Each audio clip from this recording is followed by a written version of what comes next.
Bathroom പോലെ വെള്ളം തട്ടുന്ന ഏരിയയിൽ നമുക്ക് ഉപയോഗിക്കാൻ പറ്റുന്ന ബെസ്റ്റ് ഓപ്ഷനാണ് WPC ഡോറുകൾ.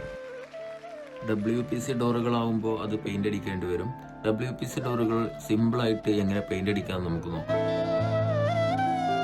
കട്ടിംഗ് സൈഡ് ബോഡി ഫില്ലറോ MCലോ വെച്ച് അത് ഉണങ്ങിയതിന് ശേഷം നന്നായിട്ട് സാൻഡ് ചെയ്തെടുക്കുക.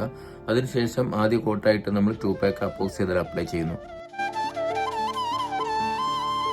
അപ്പോക്സി ഉണങ്ങിയതിനു ശേഷം NC-PUTty ഒന്ന് ടച്ച് ചെയ്ത് നന്നാവും. അതിനുശേഷം ഒന്നുകൂടെ അപ്പോക്സി ഒന്ന് ചെറുതായിട്ട് പാറ്റി കൊടുക്കുക.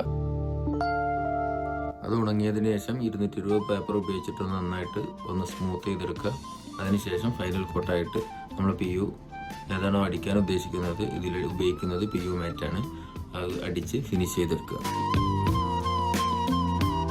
നമ്മൾ ഒരു കോട്ടിൽ ഫിനിഷ് ചെയ്യുന്നതുകൊണ്ട് തന്നെ നന്നായിട്ട് കവറിങ് ആയിട്ടുണ്ടോ എന്ന് എല്ലാവരും ശ്രദ്ധിക്കുക. ഇതാകുമ്പോൾ കാഴ്ചക്ക് ഡോറ് നല്ല ഭംഗിയുണ്ടാവും. വെള്ളത്തിൻ്റെ വിഷയങ്ങളോ പ്രശ്നങ്ങളോ ഒന്നും ഉണ്ടാവുകയില്ല. അപ്പോൾ വീഡിയോ ഇഷ്ടപ്പെട്ട എല്ലാവരും സബ്സ്ക്രൈബ് ബട്ടൺ ഒന്ന് അമർത്തണേ.